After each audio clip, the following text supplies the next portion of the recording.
All right, good afternoon, everyone. Good afternoon. Hello.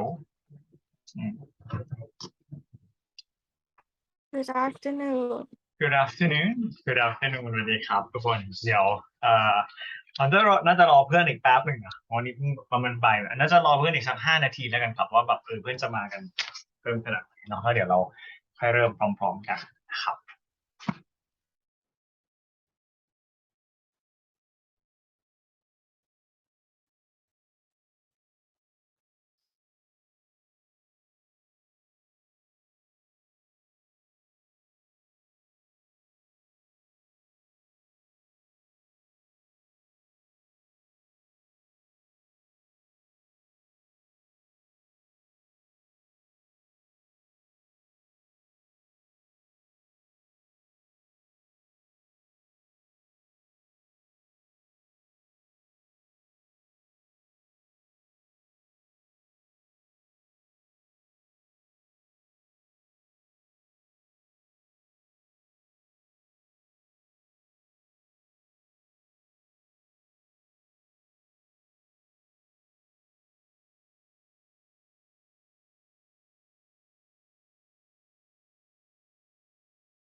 Okay, so I think most of you are here. So now we have 14.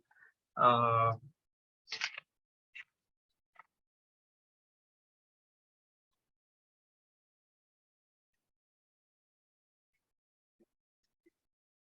right. I think we better get started.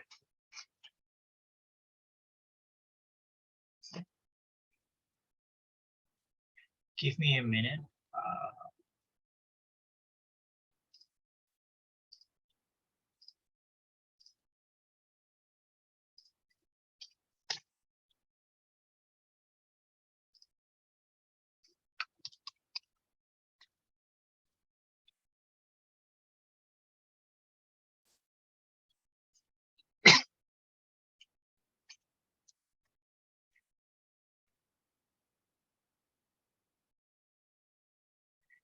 Okay.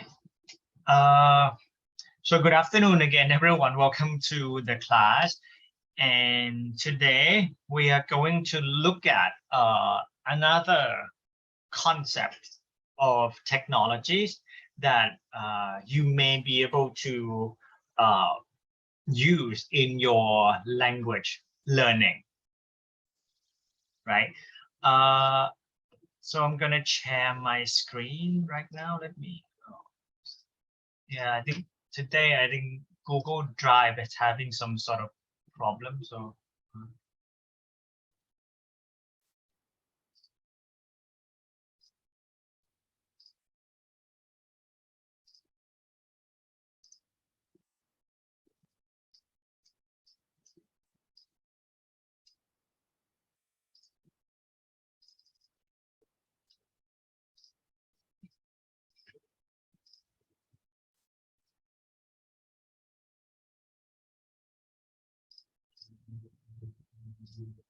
okay, let's share the screen now.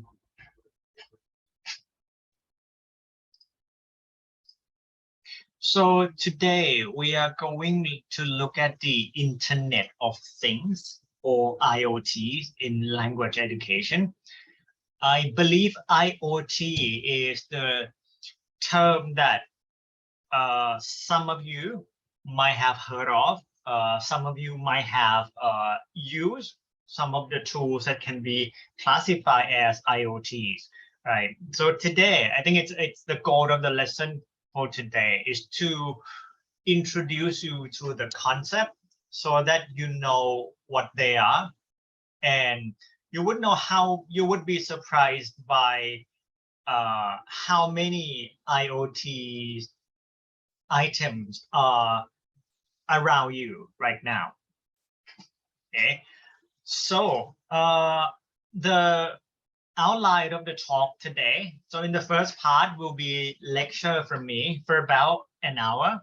So first I'm going to define what IoTs are and what the concept mean.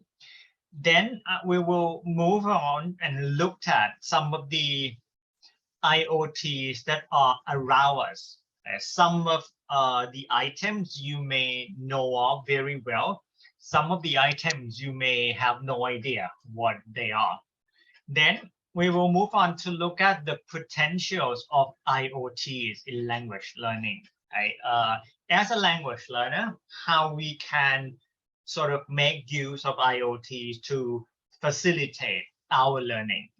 And then at the end, we will be looking at some challenges and concerns. So that's the first part. That's the me part.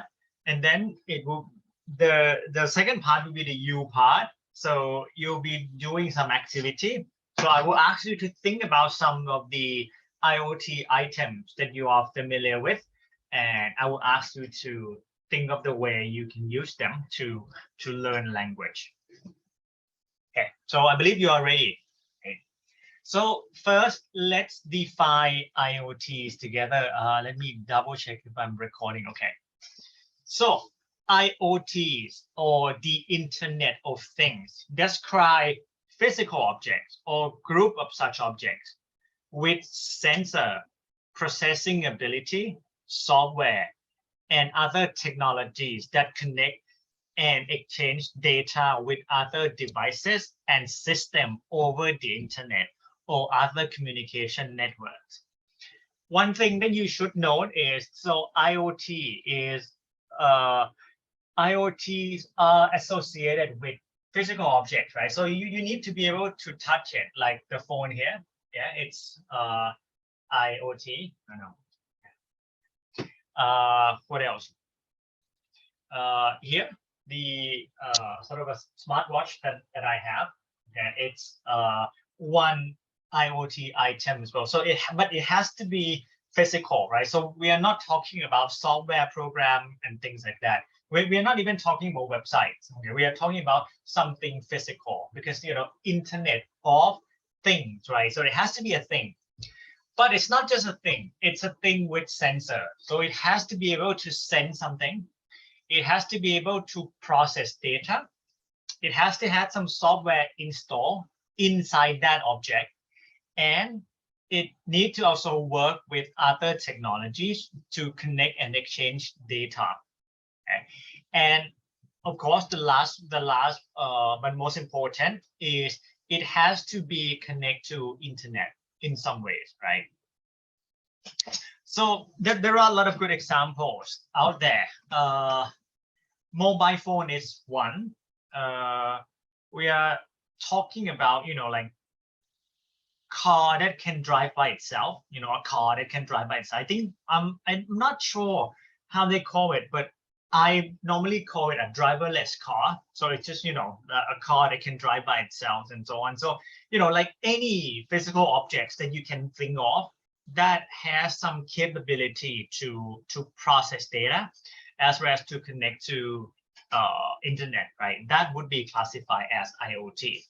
So what I'm going to do now is I'm going to play a short clip defining and explaining what IoT are, right? So let's watch the clip together, and we can discuss afterwards, right?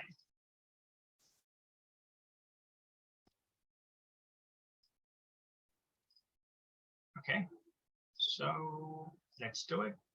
Imagine you're at work and realize that you might not.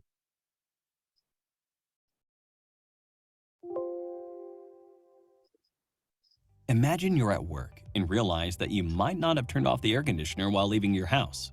Instead of traveling all the way back home, what if you could use your smartphone to know the status of your AC and perhaps even turn it off? Wouldn't that be amazing? Well, yes. And this can be achieved with the help of the Internet of Things. Until recently, access to the internet was limited via devices like the desktop, tablet, or smartphone. But now, with IoT, practically all appliances can be connected to the internet and monitored remotely. IoT is shaping the way we live our lives. It helps us get a better insight into the working of things around us. So, what exactly is the Internet of Things? IoT is a system of interrelated devices connected to the internet to transfer and receive data from one to the other. A smart home is the best example of IoT. Home appliances like the AC, doorbell, thermostats, smoke detectors, water heaters, and security alarms can be interconnected to share data with the user over a mobile application. The user can now get detailed insight into the working of the devices around him. Think about it.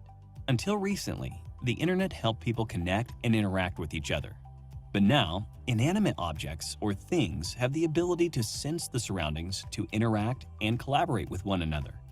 For example, in the morning when your alarm goes off, the IoT system can open the window blinds, turn on the coffee pot for you, and even turn on the water heater. Although all of this is fascinating, there's a lot that goes on in the background to ensure seamless functioning. From effective communication between devices to accurate processing of the data received, a lot of components are involved.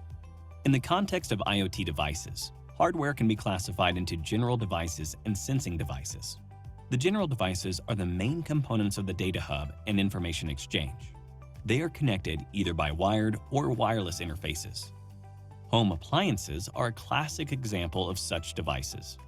The sensing devices, on the other hand, include sensors and actuators. They measure the temperature, humidity, light intensity, and other parameters.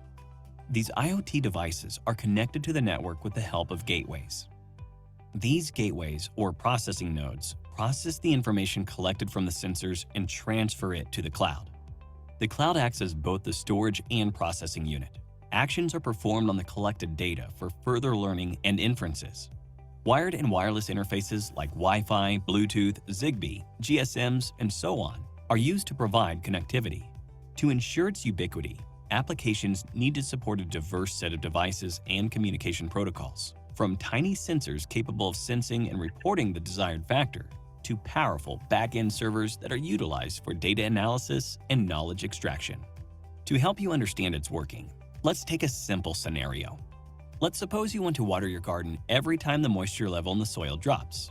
Instead of doing it manually, you could automate it using IoT.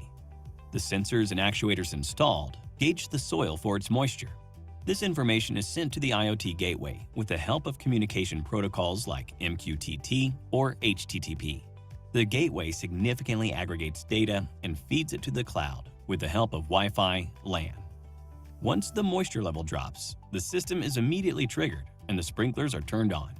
However, with the information stored in the cloud, a detailed analysis like the time of the day the sprinkler was turned on, the rate at which the moisture in the soil reduces, and so on, can be done, and the report could be sent over to you on your smartphone over an app.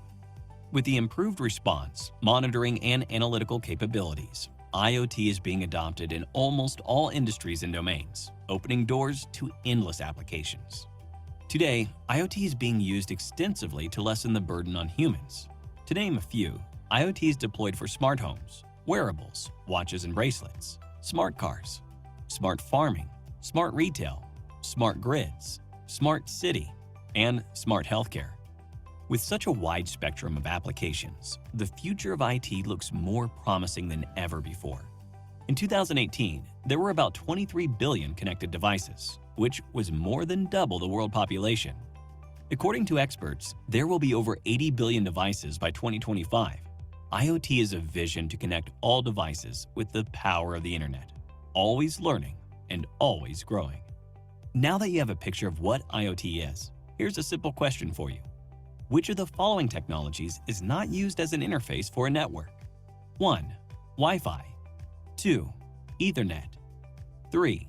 Zigbee. 4. VPN. Give it a thought and leave your answers in the comment section below. 3 lucky winners will receive Amazon gift vouchers. The integration of IoT with other technologies like cloud computing, machine learning, and artificial intelligence is paving the way for many new and exciting innovations. And that is the Internet of Things for you in short. If you enjoyed this video, a thumbs up would be really appreciated.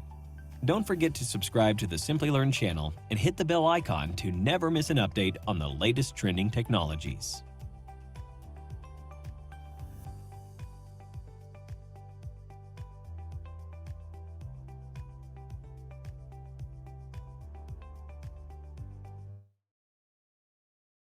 Right? Okay.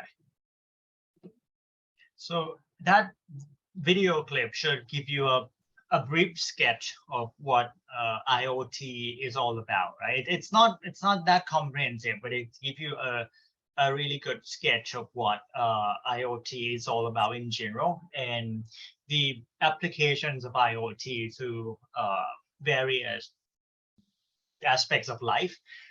And our job really as someone who learned the language is perhaps to look for the way we could incorporate IoTs into our language learning process and make use of it to help us learn better. So let me go back to my slide.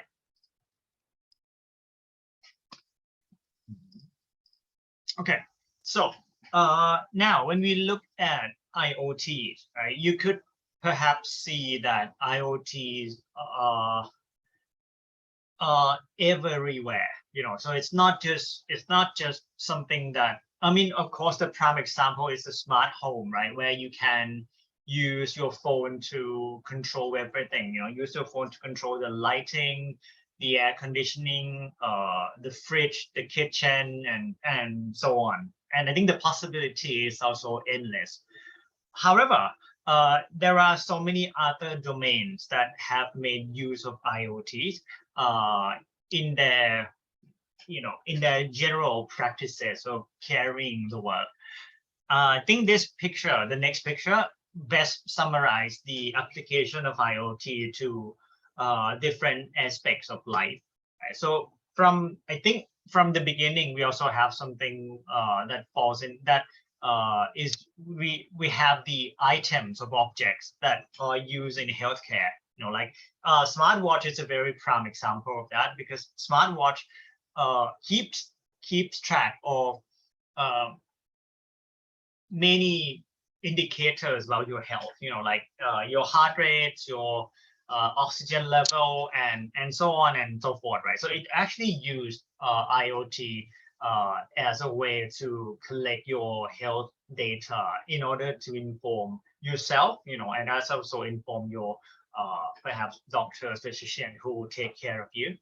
Then we also have consumer product and homes, just we are talking about smart homes, right? We are talking about, or we are talking, smart homes and all the objects in the house that can be connected to internet and can be controlled using your applications in your phones and so on. So I mean, there is just so many items right now. I think most of the house, I think most of the houses built from 2020 onwards. I mean, if you go to housing projects that sell houses, I think from 2020 onwards, just most of the houses that are being sold right now are all classified to a certain extent, as smart homes. There are certain parts of it that can be controlled using your applications and phones, right?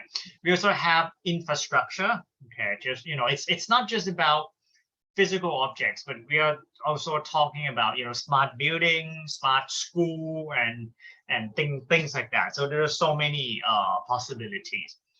The fourth one, and I think this one is the one that perhaps we are more familiar with. It's used for security reasons, right? All the CCTV and all the like monitoring system that we have right now. It can be also classified as IoT. The next one is perhaps something that we know very well, but we may not be aware that it is actually a part of IoT ecosystem, right? So it's the transportation. We are talking about cars. We are talking about, using application to book a ride. And now we have driverless car that can drive by itself. We have, all those types of new transportation possibilities that people can actually have access to with the internet. Then we also have retail. Retail means like selling things in retail spaces. I think I recently have just been to I don't know what they actually call, like the actual term that they use, but I call it a staffless store. So it's a store without a staff, without a single staff, right? So the way it works is that there are a lot of items on shelf. You can just go and pick the items. You pay using your credit cards, your smart, your application or QR code and so on, and then you just take the object home. Okay? And they can actually monitor if you have paid for the item before you walk out of the store, right? So it's just a very, it's perhaps the way of the future as well, just using less and less people as more things can be connected online. Then industrial, it's a really big thing, and it's something that it's going on forever. It has been going on for the past 20 years with the introduction of machine into the production process, right? And it has been, I think, most of the things that we do right now, most of the things that we use right now have been produced or at least assembled using machine or robots and so on.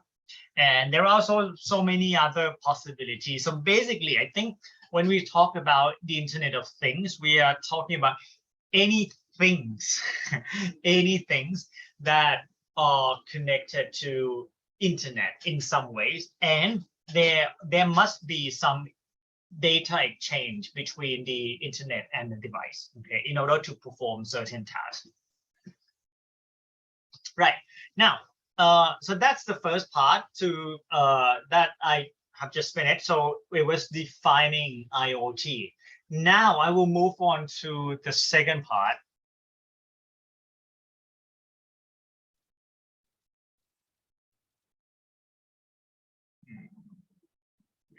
I will move on to the second part, in which I will talk about some example of IoTs in our life. Some of the example may be familiar, you may be familiar with, so you might even have used it. Some of the example may feel very surreal. Is it really existing in the world? Is it really a thing?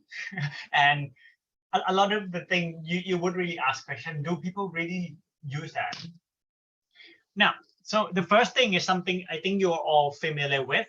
Okay, so for those of you who have an iPhone, there is speech recognition or voice recognition software called Siri, right? And I mean, the first one is the phone, of course, but with Siri, it's also, it's sort of embedded into a phone that when you talk to an iPhone, it's more like you are referring also to Siri as well. And this is a software that not only can it recognize your voice, but it can also collect all the data that you that you speak, either intentionally intentionally. No, I was forgetting what. In order for you, in order for the platforms that pay for the data to get the data in, and then they use the data to personalize advertisement on your Facebook feed and so on, right? So a lot of people might ask, and I think some of you might have encountered this as well.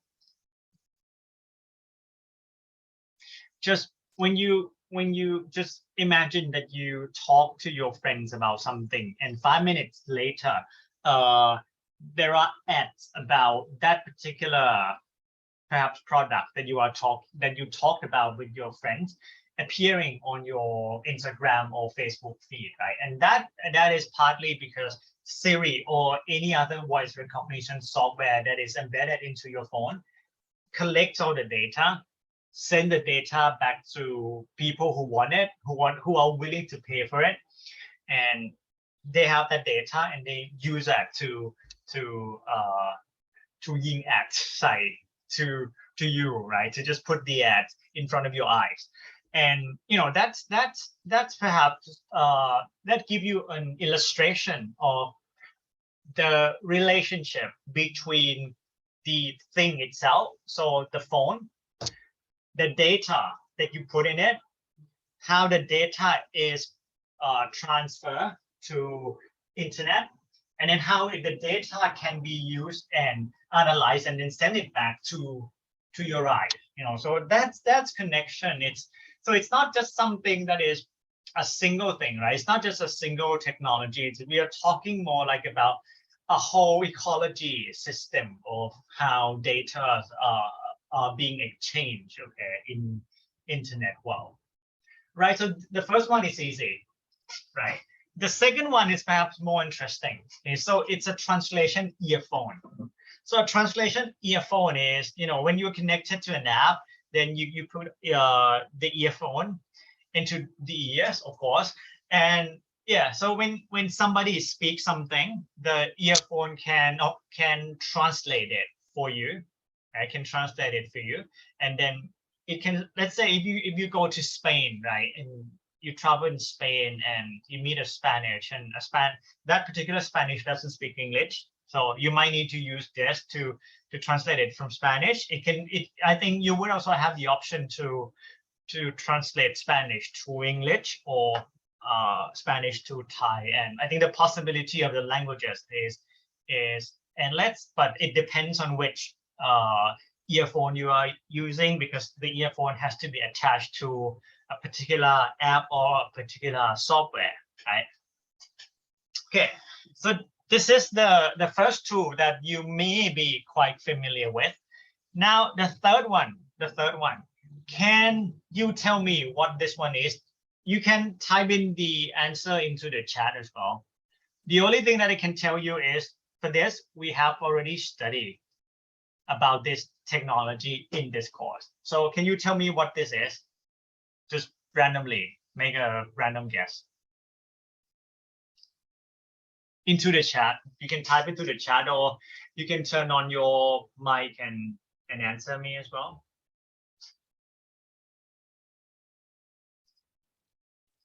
You can't forget this one. Anyone?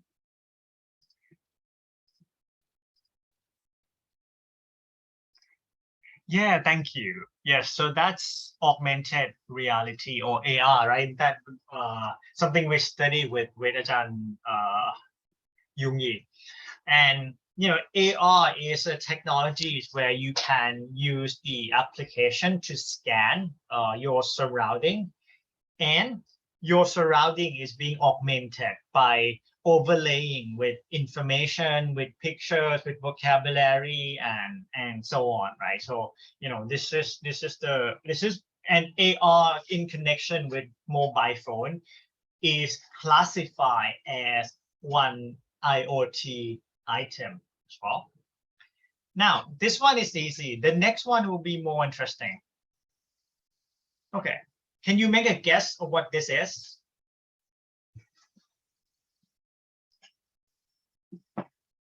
Just by looking at the picture, can you make a random guess of what this is?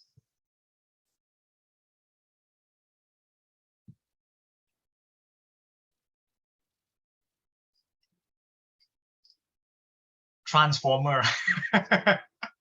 Yeah, okay. Any other ideas?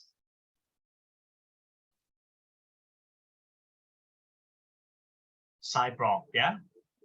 Interesting. Yeah. I mean, thank you for the answer. This one is actually what they call Michigan micro mode. It's what's the word I was thinking of? No, I'm sorry. I'm trying to come up with the proper word. It's not a microchip. It's more than a chip. It's a fully functioning CPU, right? So it's a fully functioning CPU. So if you were able to connect this to a proper hardware, then it would be able to run like a regular computer. Okay? However, it's very, very small. So just to give you a sense of comparison, it is perhaps smaller or roughly the same size with a coin. Just try to picture like a 1 baht coin. So it is that small, right? It is that small. So this one is a tool that they use in healthcare. It's a tool that they use in healthcare. What they want to do, and people have done it, is to put this into a pill. A pill. Yeah, that sounds. But to put this into a pill, and you have a patient swallow it. So a patient swallow this particular, I just call it a chip for now. Swallow this chip along with the pill. And when it sits in your body, what it does is it monitors your body conditions, the fluid level, the fluid in your body, the sugar level in your blood, fat in your blood, and your heart rates and on and on. What it does is when this particular chip detects any abnormality, something that is not very normal, like okay, you have a really high sugar level in your blood for the past week, it sends the information, it sends the data to your doctor, and your doctor can actually call you and say, hey, Pat, you have a really high sugar level in your blood, so you really need to stop drinking milk tea. So I mean, I'm just making it up, but I mean, in some critical cases, it can save lives. It can save lives, and the doctor can just call and then take patients in, investigate patient more thoroughly, and then offer the appropriate treatment. So it's not a technology that will kill the disease, but it more like a preventive measure that it gives you the ideas of what the condition is at the moment in order for the doctors to offer the right treatment. Okay, this one is slightly too difficult, right? Next one. What is this? What is this? Can you make a random guess of what this is?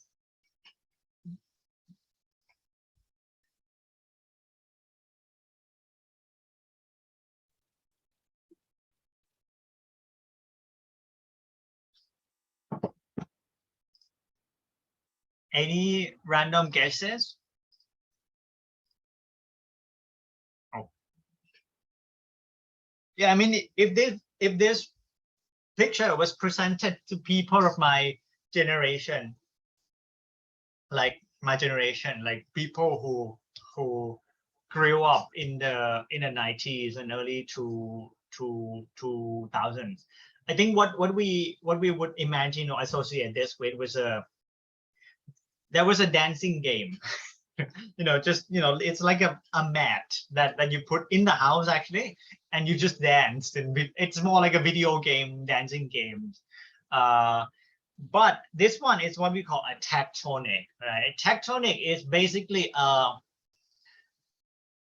floor, okay, that is installed with a sensory software.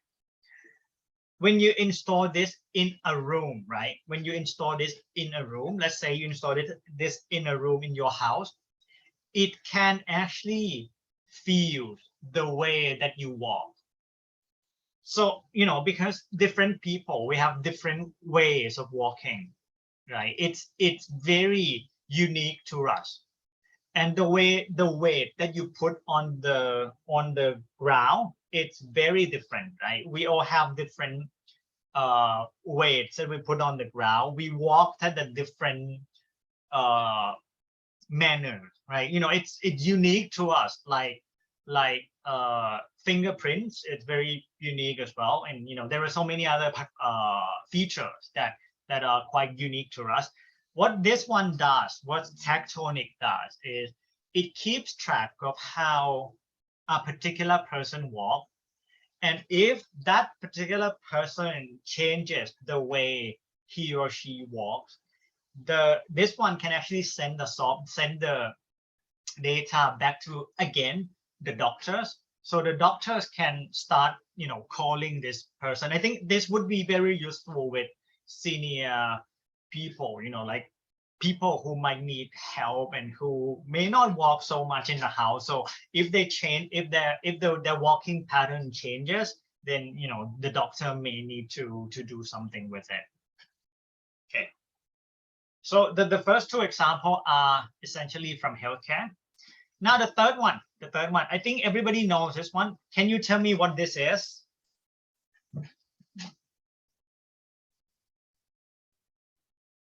What is it? This one, very easy, very simple. Anyone? Contact lens that have camera?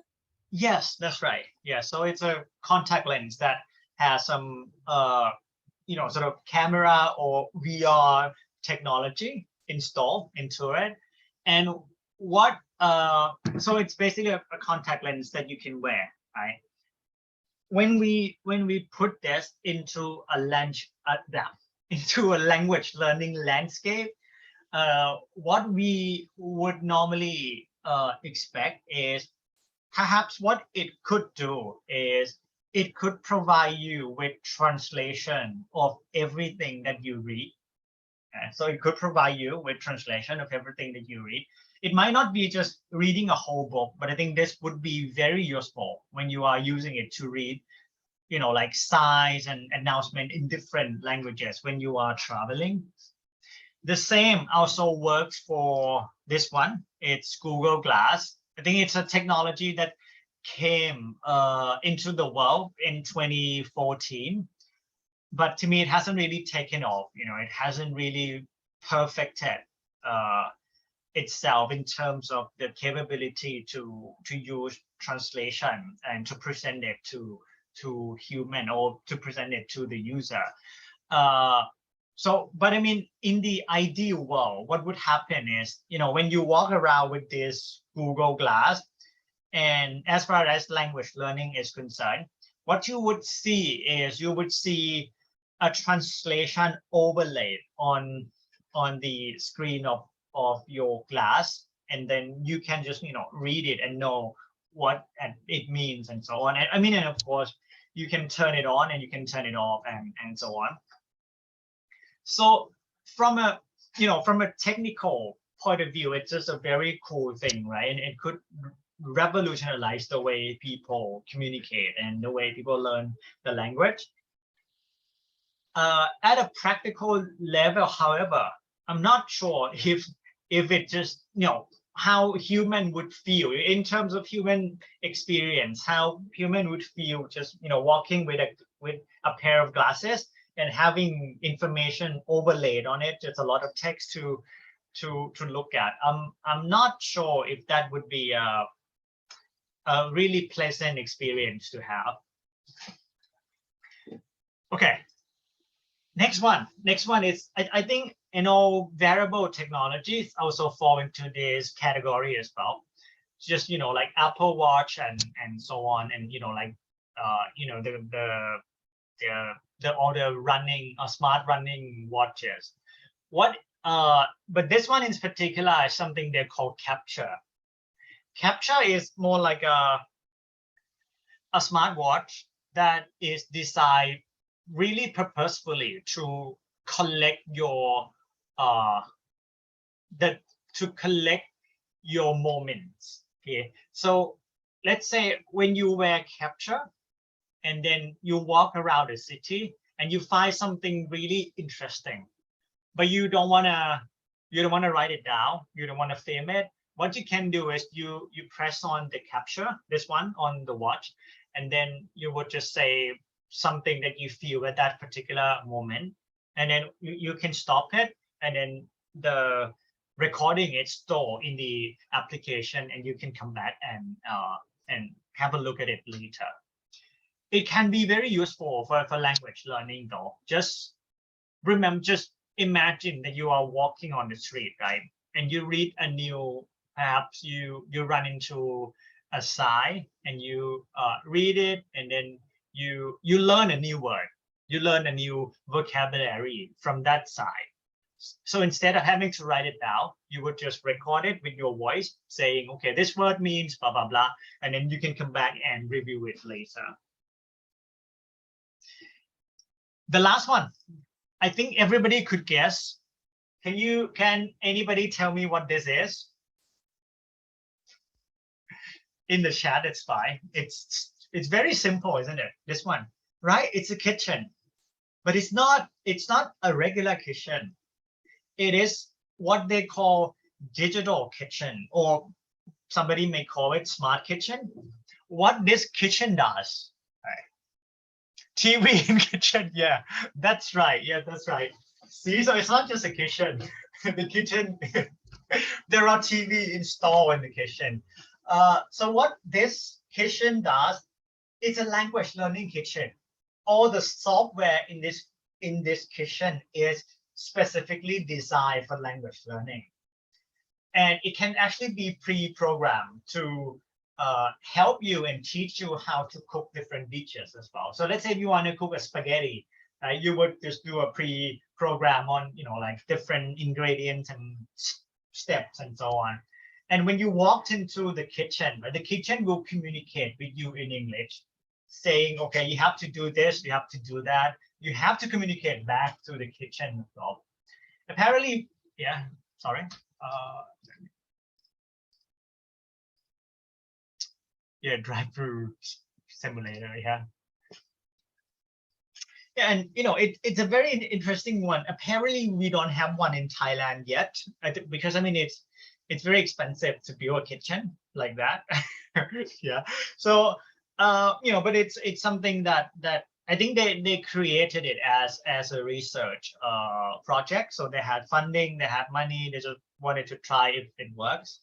But I think that this one is still available to you. This one it's in England. It's some universities, I don't remember quite well, but it's a research project that they create a smart kitchen for students to walk in and just working with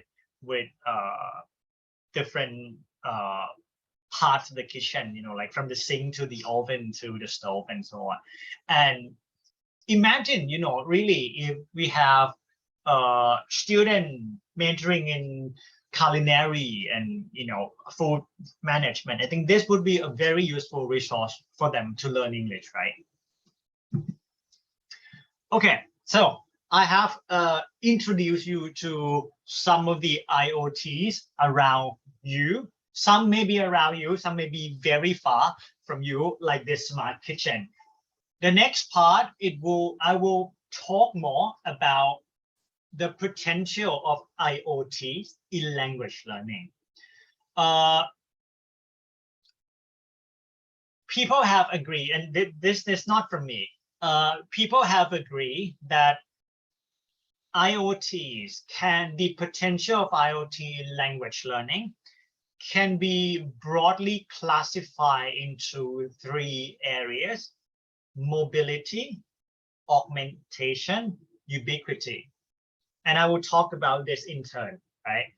So let's start with mobility. So it comes from the word mobile, right? So it can move around, so you can take it anywhere with you. So mobility comes with mobile technologies. We are talking about smartphone, laptop, tablet, and so on. The 5 main characteristics of mobile technologies in general, right? First is portable, so you can carry it with you anywhere. So that means it allows you to learn anywhere as well. So you can learn while you're on the bus, you can learn while you are on the train, you can learn while you are exercising, if you put on your earphone and so on. So I think with portability, it means that a lot of learning can be on the go. So you are learning as you are doing some other things. The second one is social interactivity. So with mobile technology, it allows you to connect to a wider societies, right? Not just people within vicinity that you can see, but also people who are connected to the same online community. So you can interact with them. You can and not just with people, but you can also interact with resources that are available in the online spaces as well. The third one is context sensitivity. When you are talking about using mobile phone, in a way, it is ubiquitous, right? It is everywhere. It's everywhere, but it's also very context specific. So you can take it with you to a very specific context. Just if we're talking about using mobile phone within one university, and there are a lot of things that you can do within that context as well. So it is global and it is also context specific at the same time. The fourth one is connectivity. So of course, you can connect with people as well as resources. And the last one, I think it's perhaps the most important one, is individuality. So it is more individual. So you don't need people to learn. You can just learn by yourself with the mobile technology. If you want to. And as far as content curation, is concerned, you are normally presented with a more personalized content based on your activities, right? So if there are 2 people, one is interested in sport, the other is interested in movies, right? The types of the content that will be presented to these 2 people will be completely different, right? Through mobile technology, and this would apply to various different platforms that you can use in mobile phones, just your Facebook feed, your Google search, and so on. The possibilities is endless. But I think the important thing is that it offers a much more personalized content to the learner, just to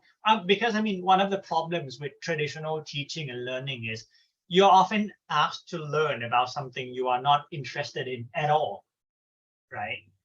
Like compulsory subject. So it's like this subject that no, you can say, I don't want to learn about technology at all. You force me to. I'm sorry, but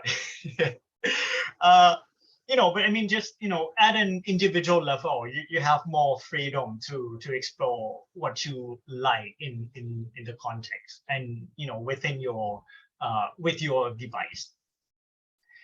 So that's mobility. Now I will move on to the second one, which is augmentation. So augmentation is the integration of digital information with the user environment real time. So we are talking about using AR when you walk around and scan and things like that.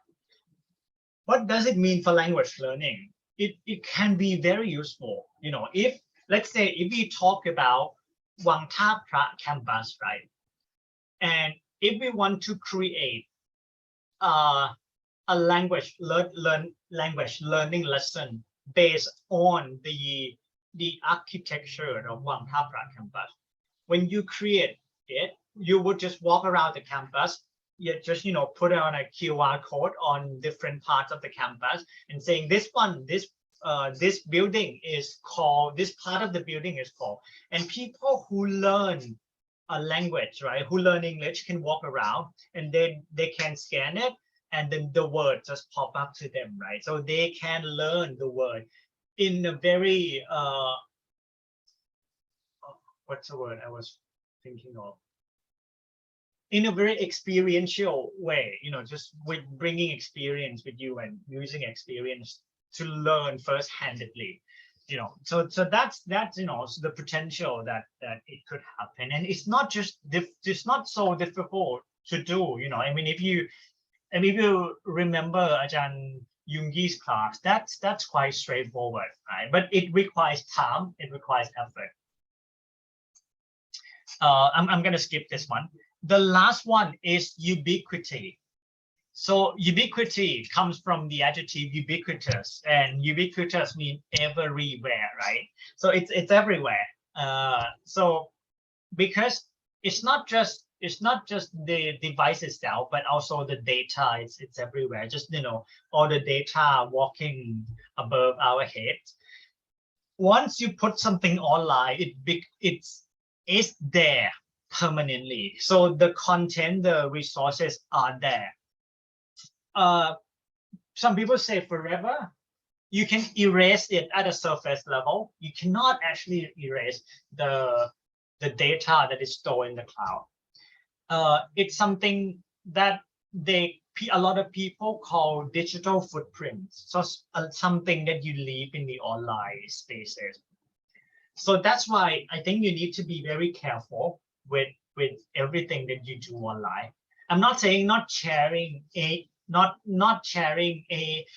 anything at all, but you need to be aware that once you share it, it's out there.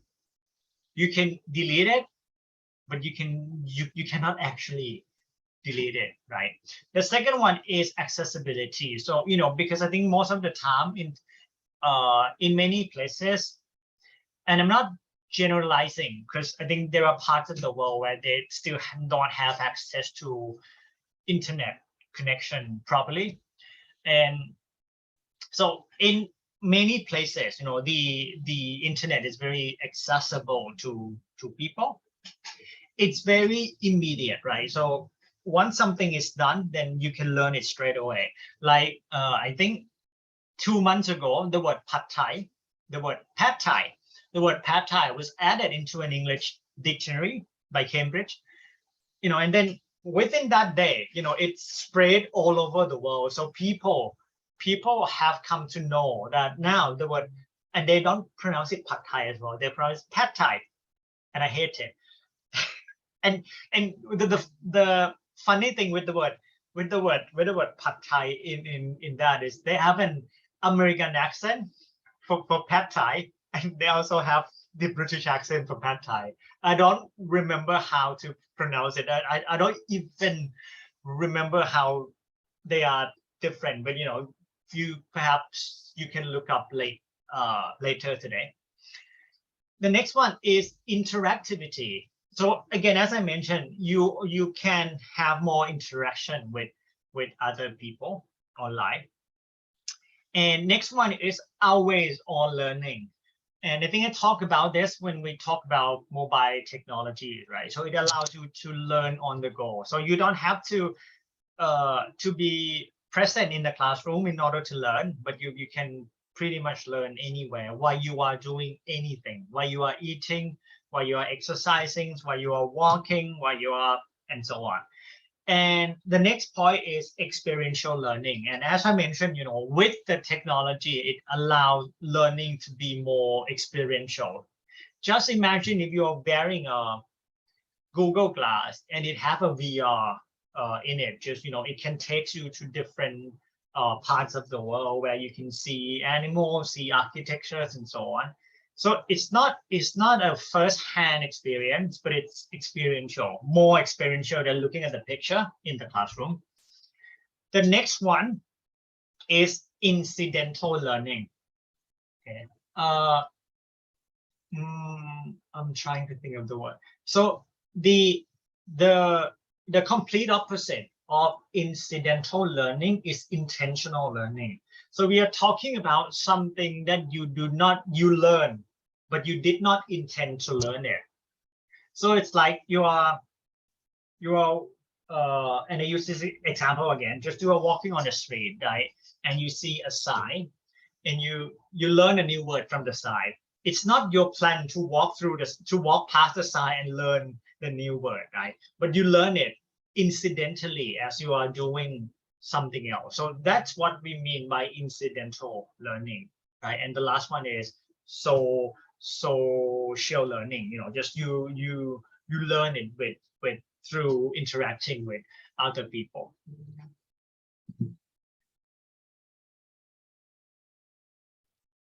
Okay. Right. Now we talk a lot about the good things of IoT, and I agree with most of the people in the world that they say IoTs offer a lot of potential in so many aspects of human life. It just revolutionized the way people live. However, as far as language learning is concerned, and I don't think we can actually separate education, language learning, and life in general, because there are overlaps in so many ways, right? So there are some challenges and concern with IoT as well. The first one is the privacy and security issues. And as I mentioned, all the digital footprints that we leave online, or all the data that we generate, who owns it? Do I own my own data or somebody else's?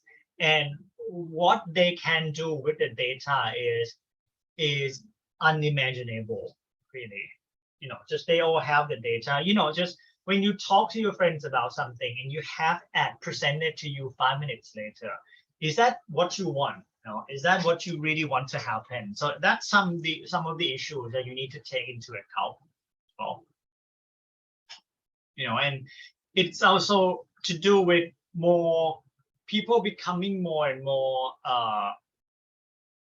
No, I was revive again. So people trust, all the online platforms and online security systems so much more, to the point that I guess, it's normalized, so they feel normal about it. But I think there are also some issues about people taking our personal data and sell it to the company, and they can also do so many other things with that. The next one, and it is the last slide, and then the next part will be you talking, is digital well-being. Okay. It's a very interesting concept, and not a lot of people have talked about it, which is disappointing, because I think people mainly talk about the potentials of technologies, right? How we can maximize the benefit of technologies, and we leave out a lot of human dimensions in there because we are human. We are not naturally created to use technology all the time. Okay, so it's basically, so this concept, right, is basically talking about how you can balance your life between how you can balance your offline life with your online life, you know, and that is very, very important. There is a concept called digital detox.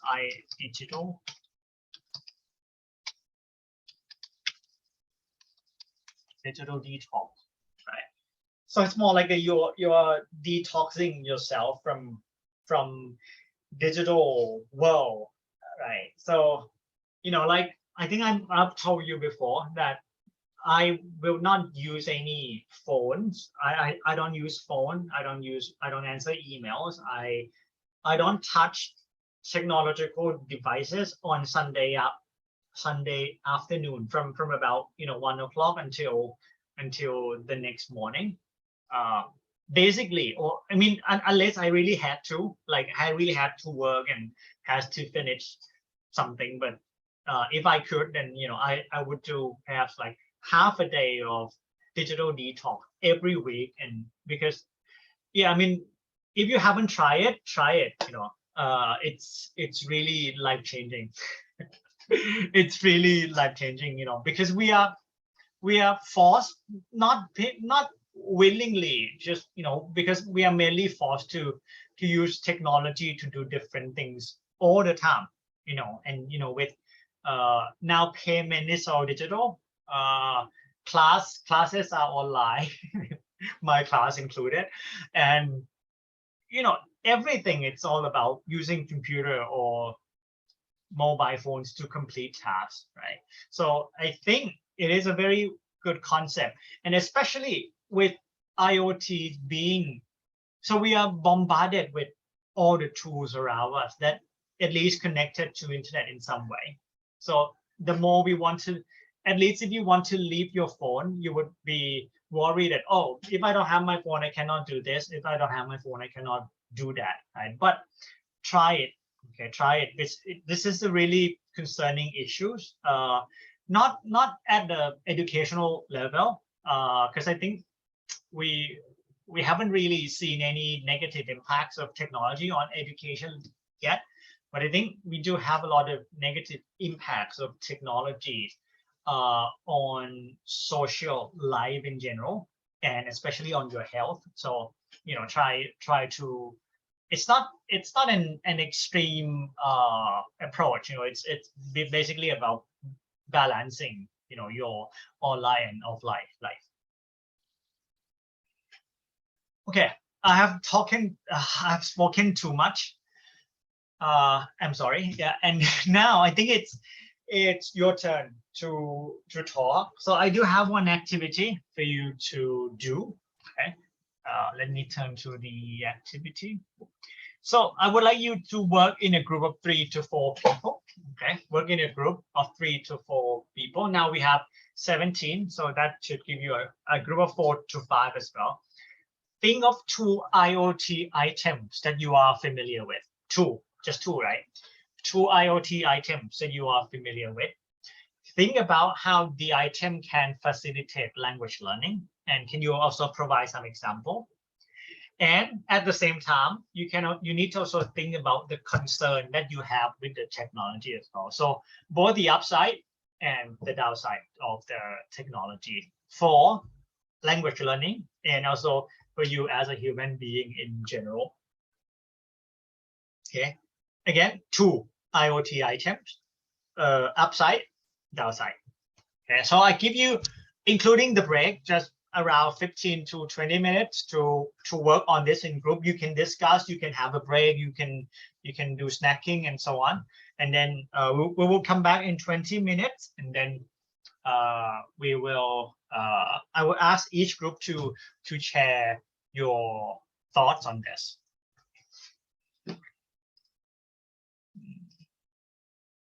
So let's say I would like to have 4 groups, and then let's see, yeah, it's going to be 4 to 5, which is okay. Let's do it. So 20 minutes.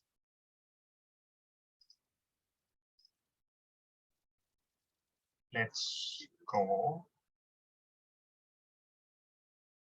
I'll see you back here in 20 minutes.